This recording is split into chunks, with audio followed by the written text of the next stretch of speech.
बच्चों, I am Rashmi your maths teacher. तो studio हम देख रहे हैं हमारी एक्सरसाइज 9.3 का इंट्रोडक्शन। तो इस 9.3 एक्सरसाइज में हम देखेंगे कि formation of differential equation whose general solution is given. तो यहाँ हमें उल्टा काम करना है। देखो 9.2 हमने डिग्री पढ़ा आपकी डिफरेंशियल इक्वेशन का, उसका हमने ऑर्डर पढ़ा। फिर 9.2 के अंदर हमने देखा था कि शो क्या था कि भाई ये जो सोल्यूशन है वो इसी इक्वेशन का सोल्यूशन है। तो अब यहाँ पे आपको क्या कहेंगे इस 9.3 एक्सरसाइज में। 9.2 में मैंने आपको यहाँ जनरल सॉल्यूशन में बताया भी था कि ये डिफरेंशियल इक्वेशन है, इसको सॉल्व करना है। सोल्यूशन का प्रोसीजर हम 9.4 में पढ़ेंगे। तो इसको सॉल्व जब आप करते हो तो आपको एक जनरल सॉल्यूशन मिलता है। अब ना इस एक्सरसाइज 9.3 में हम देखेंगे कि आपको जनरल सॉल्यूशन दिया हुआ होगा, उससे आपको डिफरेंशियल इक्वेशन बनानी है। क्या चीज कि आपको किसी इक्वेशन का जनरल सॉल्यूशन वहां पे दिया होगा, y equal to cos x plus c, y equal to sine x plus c, कुछ भी, ठीक है। और उससे आपको ये बनाना है कि भाई इसकी डिफरेंशियल इक्वेशन क्या बनेगी।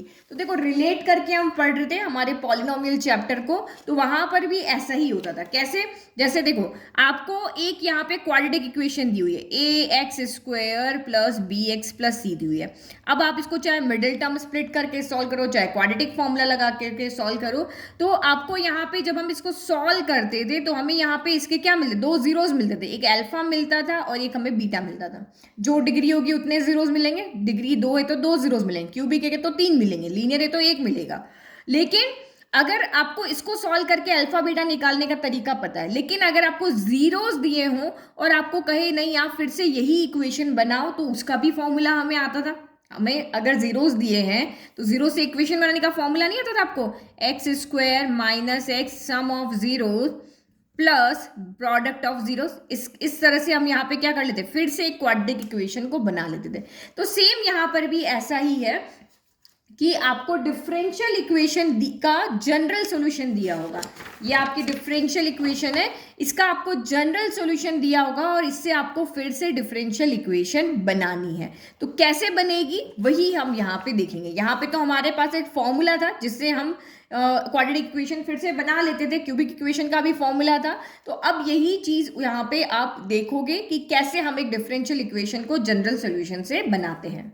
तो इसके लिए एक प्रॉपर मेथड है, आप उसको फॉलो करोगे तो यहाँ पे इक्वेशन बन जाएगी। यहाँ सिंपल एक फॉर्मूला नहीं दिया होगा कि उस फॉर्मूले में आप कुछ करो, ये पुट करो और इक्वेशन बन गई, वैसे नहीं है। जैसी आपकी जनरल इक्वेशन होगी उसके अकॉर्डिंग आपकी डिफरेंशियल इक्वेशन बनेगी।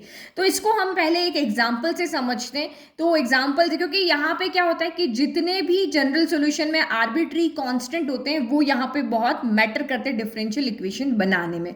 तो वो क्यों मैटर करते हैं, उनका इतना रोल क्या है, तो उसके लिए मैं आपको एक एग्जांपल समझाती हूँ। तो मैंने यहाँ पे एक सर्कल की इक्वेशन ली है। तो ये एक जनरल सॉल्यूशन है, क्योंकि देखो यहाँ पे कहीं भी dy बाई डी एक्स या फर्स्ट ऑर्डर सेकंड और थर्ड ऑर्डर डेरिवेटिव आपको नहीं दिख रहा है। तो ये एक सिंपल इक्वेशन है और ये जनरल इक्वेशन क्यों है, क्योंकि यहाँ पर r क्या है, रेडियस है। तो आपका रेडियस, मेरा रेडियस, आपकी क्लासमेट्स का रेडियस, सबका रेडियस यहाँ पे अलग अलग होगा। तो जैसे जैसे आप रेडियस को चेंज करोगे आपकी यहाँ पे ग्राफ में सर्कल चेंज होता जाएगा। तो इसीलिए ये एक पर्टिकुलर सॉल्यूशन ना होकर के, क्योंकि इसमें एक आर्बिट्री कांस्टेंट r है, एक कांस्टेंट है यहाँ r, तो इसीलिए ये आपका यहाँ पर क्या है, एक जनरल सॉल्यूशन है। ये सर्कल की जो इक्वेशन है वो क्या है, एक जनरल इक्वेशन है, ठीक है। अब मेरी चॉइस है कि यहाँ पे रेडियस 1 होना चाहिए। और देखो x माइनस 0 का स्क्वायर यानी x माइनस h का square plus y minus k का square equal to r square. h and k आपके ओरिजिन पे है, तो ये सर्कल का सेंटर कहाँ है, आपका ओरिजिन है। अगर मैं r की जगह पे 1 रखती हूँ तो ये पॉइंट मेरा लेट की यहाँ 1 है, ये 2 है, ये 3 है, ये 4 है। तो मेरा सर्कल कैसे बनेगा, ऐसे बनेगा, ठीक है। आप कहोगे कि नहीं मैम आपने r इक्वल टू 1 क्यों रखा, आप तो r की जगह 2 भी ले सकते थे। तो बस 2 लिया तो हमारा इक्वेशन ये बन गया। तो ये जनरल है ना, कोई पर्टिकुलर थोड़ी ना कि इस इक्वेशन से सिर्फ एक ही ग्राफ बनेगा, अलग अलग बन रहे हैं। ये सर्कल भी हो सकता है, ये भी हो सकता है। आपकी फ्रेंड कहे नहीं मैं तो r इक्वल टू 3 लूंगी, तो उसके अकॉर्डिंग जो ग्राफ है उसमें सर्कल ऐसा बनेगा। और कोई और आपका फ्रेंड के नहीं r इक्वल टू तो मैं 4 लूंगा, तो ये उसके लिए ग्राफ इस तरह से बनेगा। तो सबके लिए ये ग्राफ यहाँ पे क्या हो रहा है, डिफरेंट हो रहा है। किसी के लिए इतना सा है, किसी के लिए इतना इतना इतना और बड़ा। तो इनफाइनाइट पॉइंट्स आप यहाँ पे पुट कर सकते हो और सबके लिए जितने भी लोग यहाँ पे r की वैल्यू पुट करेंगे सबके लिए ग्राफ यहाँ पे क्या होगा, डिफरेंट होगा। तो इसीलिए ये आपका यहाँ पे क्या है, जनरल इक्वेशन है, क्योंकि ये हमें किसी एक पर्टिकुलर ग्राफ की तरह पॉइंट नहीं कर रही है। जैसे y इक्वल टू एक्स है तो ये एक ही लाइन का ग्राफ बनेगा, लेकिन वहां पे भी अलग, कोई कहेगा नहीं मैं यहीं पे खत्म कर दूं, कोई कहे नहीं नहीं मैं और बड़ा करूं। तो इसीलिए ये हमारा यहाँ पे क्या कर रहा है, किसी एक इक्वेशन को या एक सर्कल को रिप्रेजेंट नहीं कर रहा, ये ग्रुप ऑफ सर्कल्स की इक्वेशन को रिप्रेजेंट कर रहा है। मेरे लिए ये है, आपके लिए ये है, तीसरे के लिए ये है, चौथे के लिए आपका यहाँ पर ये है। तो क्या हम ऐसी कोई इक्वेशन बना सकते हैं कि जहां पे कुछ भी जो ये सर्कल की इक्वेशन है वो आर पे डिपेंड ही ना करे, एक ऐसी इक्वेशन हम बनाए जो सारे सर्कल को रिप्रेजेंट करती हो, आपके सर्कल को, मेरे सर्कल को, सभी के सर्कल को रिप्रेजेंट करती हो, लेकिन वो एक ही इक्वेशन होनी चाहिए। यहाँ पे सबके लिए इक्वेशन अलग अलग हो रही है। कैसे, देखो पहला जो अंदर वाला सर्कल है उसके लिए r1 है, इसके लिए आपके यहाँ पे 2 है, इसके लिए 3। तो पहली इक्वेशन क्या हो रही है, x square plus Y square equal to 1 square हो रही है, ये इक्वेशन चेंज हो गई। दूसरे के लिए ये इक्वेशन क्या हो रही है, x square plus Y square equal to 2 square हो रही है। तीसरे के लिए क्या हो रही है, x square plus Y square equal to 3 square हो रही है। चौथे के लिए हो रही है x square plus Y square equal to 4 square. तो सबके लिए अलग अलग इक्वेशन है, ये अलग इक्वेशन है, ये अलग है, ये अलग, ये अलग है। बट क्या हम यहाँ पे कोई ऐसी इक्वेशन बना सकते हैं जो इन सारे सर्कल्स की इक्वेशन को वो रिप्रेजेंट कर सके? तो आप यहाँ पे देखो, इस इक्वेशन में काम कौन बिगाड़ रहा है, काम हमारा आर बिगाड़ रहा है। सबके लिए आर की वैल्यू अलग अलग, तो इक्वेशन भी अलग अलग हो रही है। तो क्यों ना हम यहाँ पे ऐसा करें कि इस आर को ही हटा दें, जो हमारा काम बिगाड़ रहा है, एक आर्बिट्री कांस्टेंट जो है, जो सबकी वैल्यू को एक्सेप्ट कर रहा है, सबको खुश रख रहा है, तो उसी को हम यहाँ से हटा देते हैं। अगर हमने इसको हटा दिया तो ना बांस रहेगा, ना बांसुरी बजेगी, और ना हमारी इक्वेशंस यहाँ पे चेंज होगी। तो उसको, इस आर को हटाने पर जो इक्वेशन हमारी बनेगी वो सभी तरह के सर्कल्स को रिप्रेजेंट करेगी। तो ये आर कैसे हटेगा, आपको ये सोचना है। तो हमारे पास दो ही तरीके हैं, इंटीग्रेशन करना और डिफरेंशिएशन करना। तो जब हम डिफरेंशिएशन करते हैं, यहाँ देखो है ना, दिमाग में आपके थॉट क्लियर होंगे तो सब काम होगा। देखो किसी भी कांस्टेंट का आप डी बाय डी एक्स करते हो, कांस्टेंट को मैंने ले लिया 2 ले लिया, तो किसी भी कांस्टेंट का डिफरेंशिएशन क्या होता है, 0 होता है। लेकिन किसी भी कांस्टेंट का इंटीग्रेशन क्या होता है, तो वो 2x हो जाएगा, यही होता है ना।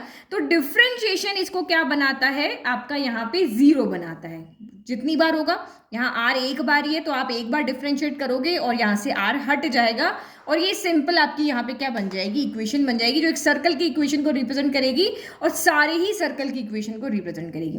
तो हम यहाँ पे क्या करते हैं, इस जनरल इक्वेशन को हम यहाँ पे डिफरेंशिएट कर दें। तो इसको मैं X square plus Y square equal to are square लिखती हूँ। फिर डिफरेंशिएटिंग इक्वेशन, ठीक है, with respect to X, with respect to X कर लें। तो एक्स स्क्वायर का डिफरेंशिएशन क्या होगा, 2 आगे आ जाएगा, एक पावर कम, तो 2x हो गया। फिर y का करोगे तो ये भी 2 आ गया y, और y का dy बाय dx होगा। अब ये r कांस्टेंट है, तो ये कांस्टेंट का डिफरेंशिएशन क्या होता है, 0 हो गया। तो देखो हमने इसको एक बार डिफरेंशिएट किया, कांस्टेंट 0 हो गया, और ये क्या बन गई, डिफरेंशियल इक्वेशन बन गई। जो जनरल इक्वेशन थी सर्कल की, वो डिफरेंशियल इक्वेशन बन गई, क्योंकि इसमें dy बाय dx आ रहा है।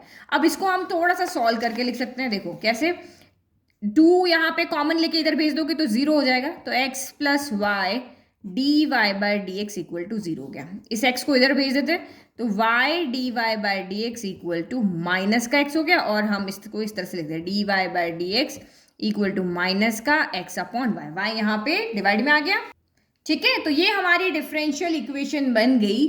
तो ये डिफरेंशियल इक्वेशन क्यों है, क्योंकि इक्वेशन इसमें लेफ्ट हैंड साइड है, राइट हैंड साइड है, और बीच में इक्वल का साइन है, तो इसीलिए ये आपकी यहाँ पर क्या बन गई, डिफरेंशियल इक्वेशन बन गई। तो ये वो इक्वेशन है जो दुनिया भर के सारे सर्कल्स की इक्वेशन को रिप्रेजेंट करेगी जो ओरिजिन से पास हो रहे हैं।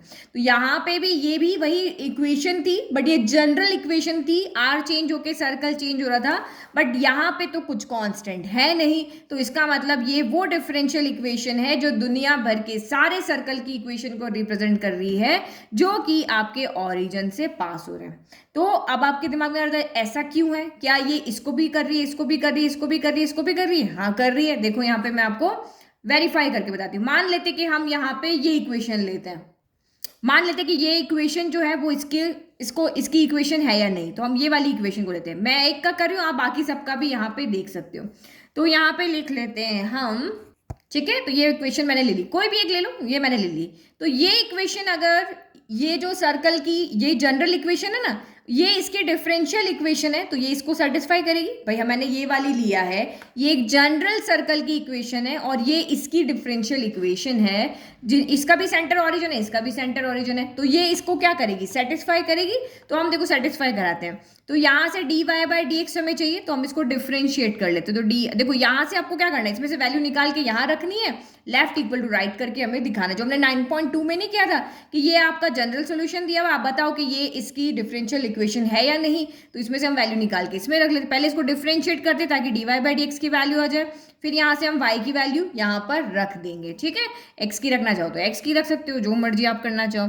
तो डिफरेंशिएट करो, D Y by D X निकालते हैं। तो ये आपका यहाँ पर कितना हो गया, ये आपका 2x हो गया, ये आपका यहाँ से कितना हो गया 2y D Y by D x हो गया, इक्वल टू आपका 0 हो गया। तो देखो D Y by D X यहाँ पर हमारा हो जाएगा, इसको इधर भेजना, पहले 2 तो हमारा 0 हो गया, चलो 2 को 0 ना करो तो भी 2y D Y by D x equal to minus का 2x हो गया।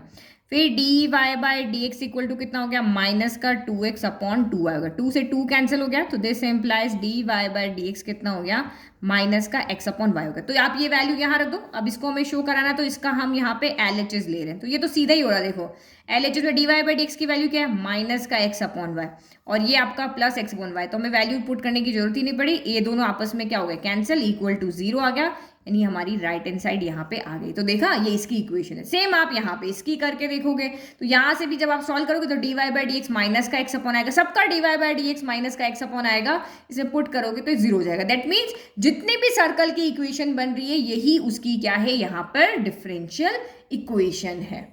तो अब यहां से हमने सीखा क्या, ये कोई एग्जाम में नहीं पूछेंगे आपको, जो एग्जाम में पूछेंगे वो ये पूछेंगे कि डिफरेंशियल इक्वेशन जो है वो किसको रिप्रेजेंट करती है। तो डिफरेंशियल इक्वेशन इस कर्व की इक्वेशन को भी रिप्रेजेंट करिए, इसको भी करिए, इसको भी करिए, इसको भी करिए, जितने आप यहाँ पे आर पुट कर सकते हो उन सब आर की वैल्यू को ये यहाँ पे सर्कल की इक्वेशन जो बनेगी उसको रिप्रेजेंट करिए। तो 1 मार्क का क्वेश्चन आपको यहाँ पूछेंगे कि डिफरेंशियल इक्वेशन किसको रिप्रेजेंट करता है। तो differential equation family of curve को रिप्रेजेंट करती है, इस सारे कर्व की इक्वेशन को ये यहाँ पर रिप्रेजेंट करती है। तो 1 मार्क का पॉइंट आप लिख लो। तो लिख लिया हमने, differential equation represents family of curve. Curve कुछ भी हो सकता है, एलिप्स, पैराबोला, सर्कल, हाइपरबोला, किसी की भी इक्वेशन यहाँ पे हो सकती है, लेकिन अगर आप उसकी डिफरेंशियल इक्वेशन बनाते हो तो वो उसकी फैमिली ऑफ कर्व को यहाँ पे रिप्रेजेंट करता है। तो अब हमने यहाँ से और क्या चीज सीखी कि हमारी सर्कल की जो जनरल इक्वेशन थी वो x square plus Y square equal to are square है। तो यहाँ आर स्क्वायर के हम 2 नेम दे सकते हैं, इसको हम यहाँ पे आर्बिट्री कांस्टेंट भी कहते हैं और उसको हम पैरामीटर भी कहते हैं, ठीक है। तो जब आप किसी जनरल इक्वेशन को डिफरेंशियल इक्वेशन में चेंज करोगे तो आपको यहाँ पे क्या देखना है कि आर्बिट्री कांस्टेंट कितने हैं। जैसे यहाँ पर एक आर्बिट्री कांस्टेंट था, तो उसको हटाने के लिए हमने एक बार डिफरेंशिएट किया और हमारी डिफरेंशियल इक्वेशन आ गई। अगर यहाँ पे आर्बिट्री कांस्टेंट 2 है तो आपको 2 बार डिफरेंशिएट करना है, अगर 3 है तो 3 बार डिफरेंशिएट करना है। ये सारा हम एग्जांपल से सीखेंगे, लेकिन जब आपको मैंने ये पूरा जो सिखाया ना, ये इसीलिए बताया कि इस किसी भी जनरल सॉल्यूशन में जितने भी आर्बिट्री कांस्टेंट होंगे हम उतनी बार इक्वेशन को डिफरेंशिएट करेंगे उन आर्बिट्री कांस्टेंट को हटाने के लिए। यहाँ एक था तो हमने एक बार डिफरेंशिएट किया, आर्बिट्री कांस्टेंट हट गया और ये हमारी डिफरेंशियल इक्वेशन बन गई। जैसे अब यहाँ पर साइन ए एक्स प्लस बी है, तो यहाँ पे ए भी आपका आर्बिट्री कांस्टेंट है या पैरामीटर कह लो, बी भी है, तो ए बी को हटाने के लिए 2 है, तो 2 बार आप यहाँ पे डिफरेंशिएट करके और डिफरेंशियल इक्वेशन को बनाओगे। तो ये मेन बात थी यहाँ पे समझने की कि जितने आर्बिट्री कांस्टेंट या जितने पैरामीटर है उतनी बार हम उसको डिफरेंशिएट करेंगे डिफरेंशियल इक्वेशन बनाने के लिए, जनरल सॉल्यूशन की डिफरेंशियल इक्वेशन बनाने के लिए। और हर एक डिफरेंशियल इक्वेशन की जो जनरल सॉल्यूशन होता है वो आपका यहाँ पे यूनिक होता है ना। ये आपकी डिफरेंशियल इक्वेशन है, कोई भी, जैसे कोई हमने यहाँ पे ये देखी, ये हमारी डिफरेंशियल इक्वेशन है, तो इसका जनरल सॉल्यूशन हमेशा यूनिक होगा। ये नहीं कि इसके जनरल सॉल्यूशन बहुत सारे आ जाएंगे, आर्बिट्री कांस्टेंट की फॉर्म में लिख रहे हो तो ये इसका यहाँ पर क्या होगा, यूनिक होगा। अब हम कुछ एग्जाम्पल्स देखते हैं ताकि आपको आइडिया लगे कि एक कॉन्स्टेंट, क्योंकि हमेशा ये नहीं होगा कि आपने एक बार डिफरेंशिएट किया और आपकी इक्वेशन आपको मिल जाएगी, कहीं हमें जुगाड़ लगाना पड़ेगा, कहीं तोड़ जोड़ करना पड़ेगा। तो वो जितने भी तरीके हम लगा सकते हैं वो सब लगा करके और हमें उसमें से आर्बिट्री कांस्टेंट या पैरामीटर को हटाना है। तो डिफरेंशियल इक्वेशन में कभी भी आपका कांस्टेंट वहां पर नहीं होना चाहिए। तो वन बाय वन समझते हैं कैसे, एग्जांपल से। अब एग्जांपल नंबर 4 देखो, form the differential equation representing the family of curves y equal to mx where m is arbitrary constant. तो y equal to m x क्या है, एक लाइन की इक्वेशन है। अब इससे हमें डिफरेंशियल इक्वेशन बनानी है। तो दिमाग में थॉट क्लियर है कि जितने आर्बिट्री कांस्टेंट या जितने पैरामीटर्स होंगे उतनी बार इसको डिफरेंशिएट करना है, ठीक है, और कुछ भी करके m को इसमें से हटाना है। तो यहाँ पे कितने आर्बिट्री कांस्टेंट है, ओनली एक। कौन है यहाँ पर, m है, ओनली एक ही है। तो एक ही बार आपको इसको डिफरेंशिएट करना है, ये नहीं कि बार बार करोगे। तो करो डिफरेंशिएट।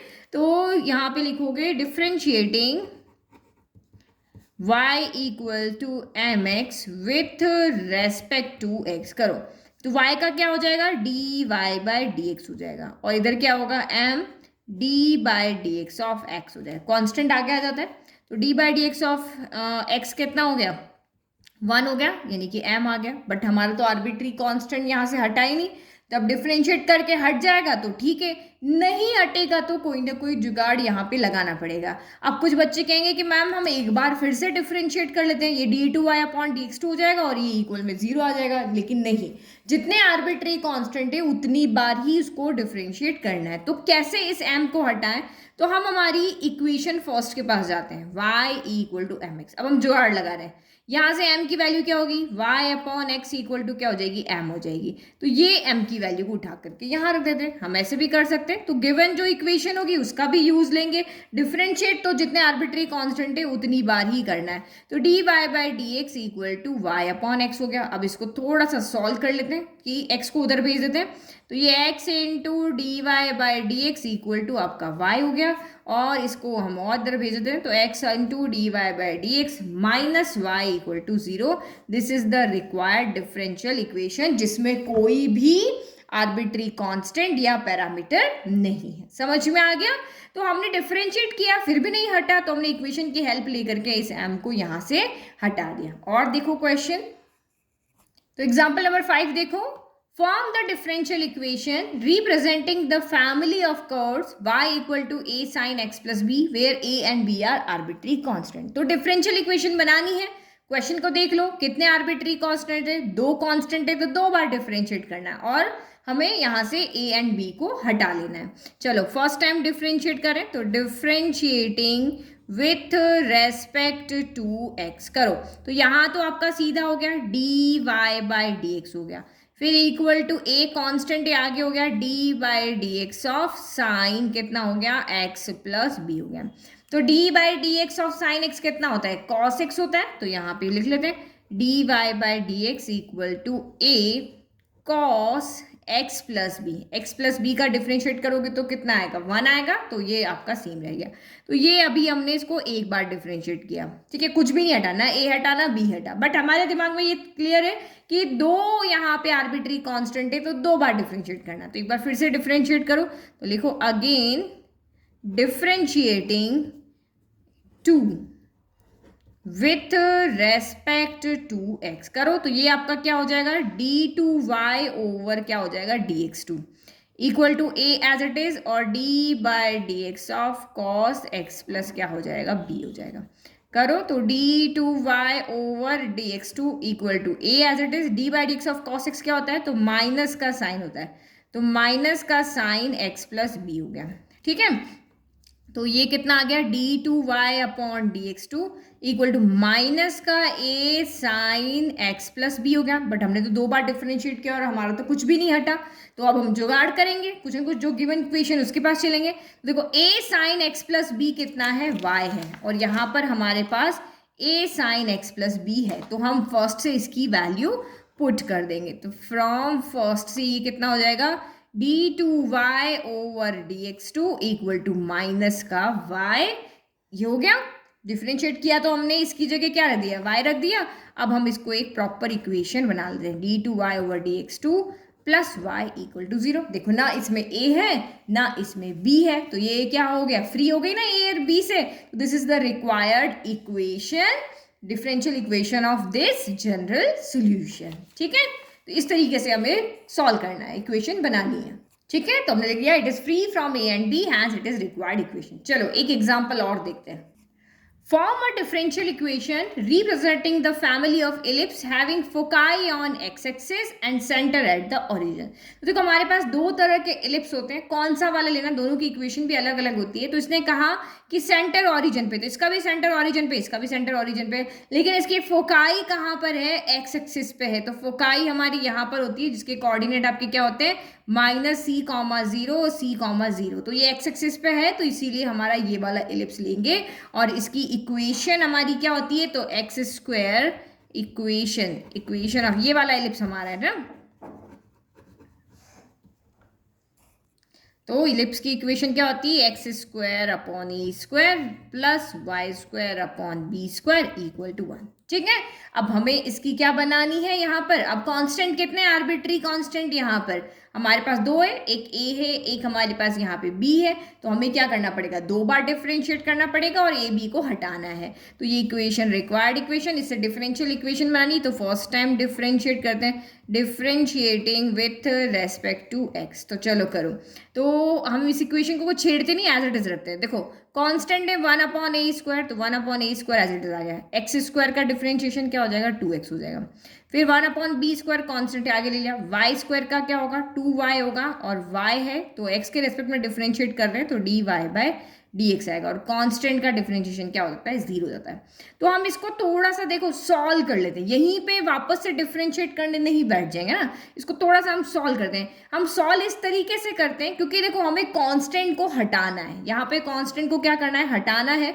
तो हम इस इक्वेशन को इस फॉर्म में चेंज करते हैं कि भाई कांस्टेंट एक तरफ चले जाए और जो हमारे वेरिएबल्स हैं एक्स वाई है वो एक तरफ आ जाए, ताकि हमें जुगाड़ कम लगाना पड़ेगा, इजी काम हो जाएगा। तो सीधा यहीं पे डिफरेंशिएट करोगे तो ना तो ए हटेगा ना बी हटेगा, हमें कुछ ऐसा करें कि ए बी एक तरफ हो जाए।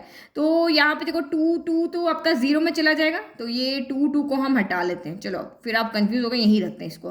तो ये आपका कितना हो गया, 2x अपॉन ए स्क्वायर, यहाँ इस पूरी की पूरी टर्म को हम क्या कर देते हैं, इधर भेज देते हैं, ये वाली टर्म को इधर भेज देते हैं इस तरफ। तो ये कितना हो जाएगा, माइनस का 2y upon b square dy by dx हो गया। अभी x को इधर ले आते हैं, देखो 2 से तो ये आपका 2 कैंसिल हो गया। अब मैं b स्क्वायर को उधर भेज देती हूँ, तो b स्क्वायर ऊपर चला गया, a स्क्वायर है ये, और ये माइनस y यहाँ पे, ये x को हम इधर नीचे ले आते हैं, dy बाय dx हो गया। ठीक है, तो अब ये हमारी इक्वेशन को हमने इस तरीके से चेंज कर लिया कि ये आपकी यहाँ पर क्या हो गई, कांस्टेंट एक तरफ हो गया, अब D by D x of constant क्या हो जाएगा, 0 हो जाएगा। इसको भी करोगे तो हो तो जाएगा, लेकिन वैल्यू पुट करो तो बहुत कॉम्प्लिकेट हो जाए। थोड़ा स्मार्ट वे जो अपनाना है आपको कि इजी काम हमारा हो जाए। Now again differentiating 1 with respect to x करो, तो d by D x of this क्या होगा, 0 हो जाएगा। चलो लिख लेते हैं, d by D x of b square upon a square, 0 constant है। अब ये यहाँ पे कैसे होगा, तो ये यहाँ पे दो टर्म है, तो ये u है और ये आपका v है, तो u इंटू वी की फॉर्म में करेंगे। ठीक है, तो यहाँ पे क्या करें, अब चलो एक काम और यहाँ पे कर दे, ये माइनस है ना, ये भी हम इसको दे देते ताकि ये क्या हो जाए, 0 में चला जाए, है ना। तो हमारा ये नेगेटिव साइन यहाँ पे रहे नहीं, तो u इंटू वी कर लेते हैं। तो u इंटू वी में क्या होता है, पहले एक को छोड़ दो तो y अपॉन एक्स को छोड़ दो, d बाई डी एक्स किसके साथ लगा लो, d y over d x के साथ में लगा लो। फिर आपका प्लस, अब आप यहाँ पे d Y by D x को छोड़ दो और डी बाई डी एक्स किसके साथ लगा लो, तो वाई अपॉन एक्स के साथ लगा लो। ठीक है, चलो ये तो कांस्टेंट है, पूरा का पूरा हो गया 0, y upon x as it is, d y d x of d Y by D x कितना हो जाएगा, d2y ओवर dx 2 हो गया। फिर प्लस आपका dy बाई डी एक्स तो एज इट इज रह गया। अब ये अगेन आपका किस फॉर्म में है, u अपॉन v की फॉर्म में। u अपॉन v की फॉर्म में क्या होता है, नीचे v स्क्वायर एक्स स्क्वायर हो गया, फिर v एज इट इज, इसका डिफ्रेंशिएशन तो dy बाई डी एक्स हो गया। फिर माइनस आपका y as it is d by D x of x क्या होता है, तो 1 हो जाता है। ये हमारा यहाँ पे हो गया। तो क्या करें, इसको थोड़ा सा हम सॉल्व कर लेते हैं। ऐसे तो छोड़ेंगे नहीं ना, तो y upon x d two y upon d x two x square const, इसमें हम क्या करते हैं, मल्टी डिवाइड में है ना, तो इसमें बाहर ले आते हैं। तो 1 upon x square d Y by D x लिख सकते हैं भाई। ये इसके प्रोडक्ट में है तो डिनोमिनेटर को हम आगे लिया है, और ये आपका यहाँ पर हो गया एक्स। सॉल्यूशन आपके ऊपर है, आप कैसे इसको सॉल्व करते हो। ठीक है, इक्वल टू 0 हमारा इधर ही चल रहा है। अब यहाँ से हम क्या करें, देखो हम यहाँ से क्या करें कि एक्स स्क्वायर यहाँ एलसीएम ले लेते हैं ना। तो एक्स स्क्वायर यहाँ एलसीएम हो गया, फिर ये इधर 0 में चला जाएगा। तो यहाँ तो एक्स स्क्वायर है, यहाँ एक्स ही है, तो एक एक्स ऊपर मल्टीप्लाई हो जाएगा। तो x y d two y over d x two हो गया। और यहाँ पे तो है, तो कुछ ऊपर कुछ मल्टीप्लाई होगा, 1 ही रहेगा। तो ये आपका d Y by D x d Y by D x minus कब आएगा। ये यहाँ तक आप लिख लोगे तब भी ठीक है, अपने अकॉर्डिंग सॉल्व कर लोगे तब भी आपका यहाँ पे ठीक है। मैं अपने अकॉर्डिंग सॉल्व कर रही हूँ। तो ये एक्स स्क्वायर 0 में चला गया। ठीक है, तो यहाँ से क्या बचा है, x square d two y over d x two बचेगा। इसको अंदर मल्टीप्लाई कर लेते हैं, plus x d Y by D x into d Y by D x into x square. ठीक है, तो ये हो गया। फिर माइनस का y D Y by D x हो गया, ये 0 हो गया। तो ये देखो, ये हो गया 0, और ये हमारा final equation x y d two y over d x two plus x d Y by D x का whole square minus y D Y by D x. तो यहाँ से हमने 2 चीज़ सीखी। क्या क्या चीज़ यहाँ से हमें समझ में आई कि जितने आर्बिट्री कांस्टेंट होंगे उतनी बार हम उसको डिफ्रेंशिएट करेंगे। एक तो ये चीज़ समझ में कि क्वेश्चन में जितने भी आर्बिट्री कांस्टेंट आपको दिए होंगे उतनी बार आपको डिफ्रेंशिएट करना है। ठीक है, और दूसरी चीज़ यहाँ पे ये है कि जितने आर्बिट्री कांस्टेंट होंगे उतने ऑर्डर की आपकी ये डिफरेंशियल इक्वेशन होगी। ठीक है, 2 चीज़ हमने यहाँ देखी। तो हम यहाँ से फाइनल कंक्लूजन क्या लिख सकते हैं कि नंबर ऑफ आर्बिट्री, जितने arbitrary constant, number of arbitrary constant, जितने आर्बिट्री कांस्टेंट उतना ही ऑर्डर होगा। ये सब 1 मार्क का क्वेश्चन है ना, ये 1 मार्क का क्वेश्चन है, तो आप इसको अच्छे से समझना। ये चीज़ें आपको पूरा का पूरा 1 मार्क दिला देगी। ऑर्डर ऑफ डिफरेंस पूछेंगे कि भाई किसी भी इक्वेशन में अगर आर्बिट्री कांस्टेंट 2 है तो उसका ऑर्डर कितना होगा, तो उसका ऑर्डर भी 2 होगा। अगर आर्बिट्री कांस्टेंट 1 है तो फर्स्ट ऑर्डर की डिफरेंशियल इक्वेशन होगी, 3 है तो 3 ऑर्डर की डिफरेंशियल इक्वेशन बनेगी। तो 1 मार्कर में एक हमने ये चीज़ सीखी है, और एक और मैंने आपको बताई थी लिख करके कि क्या यहाँ पर होगा, ये differential equation represent family of curve को वो रिप्रेजेंट करती है। ये हमारा 9.3 का इंट्रोडक्शन हो गया, और ये जो 3 एग्जाम्पल करवाए हैं उससे आप 9.3 की पूरी इक्वेशन पूरी एक्सरसाइज को सॉल्व कर लेंगे, क्योंकि बहुत ईजी एक्सरसाइज ये आपकी है। थैंक यू, समझ में आया, वीडियो को लाइक, चैनल को सब्सक्राइब, नोट्स के लिंक डिस्क्रिप्शन में दिए हुए। Thank you.